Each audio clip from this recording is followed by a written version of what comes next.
So for the past several iPhone generations, I think most of us could agree that the iPhone's design has not changed much, and when it comes to the Pro and Pro Max models, basically hasn't changed at all. So we have the same design from the 13 Pro to the 14 Pro to the 15 Pro and the current 16 Pro. Well, my friends, that is all about to change in the year 2025 because in the first time in many years, Apple is now currently working on an entirely new redesign for the iPhone 17 lineup. And today I wanted to share with you guys an exclusive first look and hands-on of what Apple is working on with their new redesign to the iPhone again in many years. This is an exclusive collaboration between myself, iDevice Help, and Majon Bu Official over on X. We're going to talk about dimensions, design, and boy, there's a lot to talk about. A lot of interesting stuff happening here. There's a brand new category of iPhone coming this year, dubbed the iPhone Air, which is this one here, which is most interesting to me, but we'll take a look at all three new designs. Now, there's going to be 4 iPhones. I only have 3 here because the Pro and Pro Max models are basically going to be the same design, just one larger than the other. But without further ado, let's go ahead and take a look at what Apple is working on for this year's iPhone 17 lineup. Now, the first thing to note is that all of these designs were printed based on internal documents that will give us a very close depiction of what Apple is working on for the new redesign lineup of the iPhone 17 this year. And I want to start off with the iPhone that I believe will see the least amount of changes. This one right here, the iPhone 17. Now, if this design looks familiar, that's because it looks very similar to the iPhone 16. From the camera module to the button placement, everything is basically identical this time around with the entry-level iPhone 17. From the volumes up and down to the action button, we also have on the other side the camera controls. We also have, obviously, up here we have the side button for Siri. The camera module looks the same, the flash looks the same, even dimensions look the same. So let's take a look at the depth of this device. Now, the iPhone 16 comes in at 0.31. The iPhone 17, based on this 3D print, is 0.30. So it may remain the same this year in terms of thickness as well, give or take on the 3D printed design. We could see minor differences here, but in terms of thickness, it looks like it either remained the same or slightly thinner. But in terms of design, everything will most likely remain the same with the entry-level iPhone 17. Not much changing here physically. Keep in mind, internally, we're expecting the Apple A19 chip to improve performance, perhaps improve camera as well, improve display, and even improve battery life with Apple's brand new C1 chip currently available on the iPhone 16e, which is Apple's brand new modem, which could improve the battery life dramatically on the iPhone 17. That could be one of the selling points this year for the entry-level model as well. Now I want to go ahead and shift my attention to one of the most interesting design changes this year, dubbed the iPhone 17 Air. Now, the iPhone 17 Air is set to entirely replace the Plus lineup, so no Plus iPhones coming this year with the iPhone 17 in exchange for the iPhone 17 Air or 17 Slim. When I first saw this one, keep in mind this was all printed based on internal documents, and it shows that this iPhone is razor thin, guys. This is crazy. Take a look at this. The buttons are almost as thick as the actual phone. So we have the action button right here. We have the volumes up and down.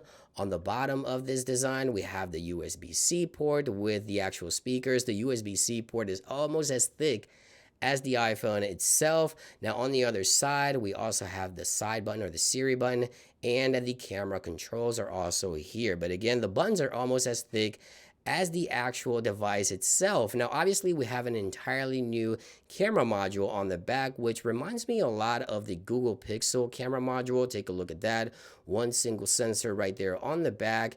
And you can see there that profile look. It is just insane. Again, this was all based on internal documents, and this device is crazy thin. So let's go ahead and measure the depth of this design, and let's go ahead and place it right there and see. Wow, right there it is. So 0.22.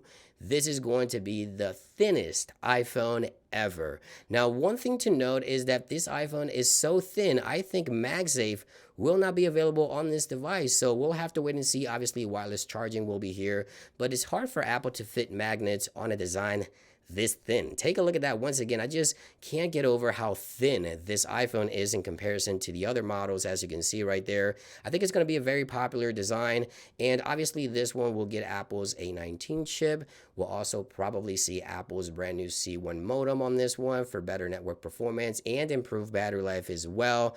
But again, one of the most controversial and radical designs this year will be the iPhone 17 Air. Let me know what you think about this one. Now, last but not least, I want to talk about the iPhone 17 Pro. Now, it is important to note that the iPhone 17 Pro and Pro Max will see the same design changes, and this year this one is also getting a redesign, the first one in many years. Take a look at that crazy large camera module, essentially taking up the entire back of this iPhone. So take a look at that. Let's compare that to the iPhone 16 Pro Max currently out right now. So take a look at that, taking up the entire back plate essentially here with the new redesign of the iPhone 17 Pro and Pro Max. Now, this larger camera module may help with the wobbly iPhone on the desk.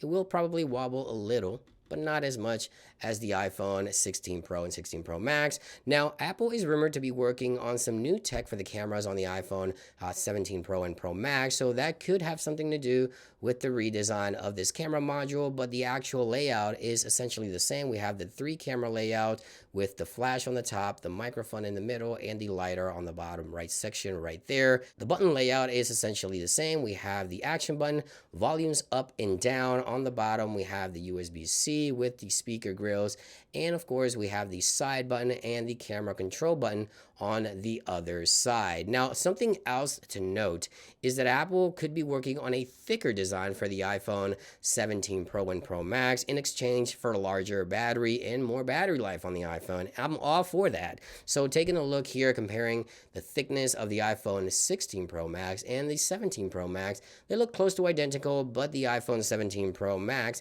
the iPhone 17 Pro, do look slightly thicker. So let's go ahead and take measurements here just to kind of see where we're at. So the iPhone 16 Pro Max comes in at 0.32. There it is. So that is the depth of the iPhone 16 Pro Max, as you can see right there. So now let's take a look at the actual thickness on this device right here. So not by much, so 0.34. It is slightly thicker, and again, Apple could be making the iPhone 17 Pro and Pro Max slightly thicker in exchange for a larger battery and great battery life on these devices. I'm all for that, as long as it is for more battery life. And as you can see right there, obviously this iPhone will also get the upgraded internals. We'll see the Apple A19 Pro chip on this one, most likely on both models, and of course we'll also see the upgraded Apple C1 chip to handle all the 5G capabilities, and that will also improve the battery life of this device as well. And there you guys have it. This has been an exclusive first look at the new redesigned iPhone 17 lineup set to release later in September 2025. Let me know which one you like. If you like any of these models, will you be upgrading? Do you like this new design at all? Let me know in those comments down below. Thank you for watching, and I hope you guys have a great day. I'll see you on the next one. Peace.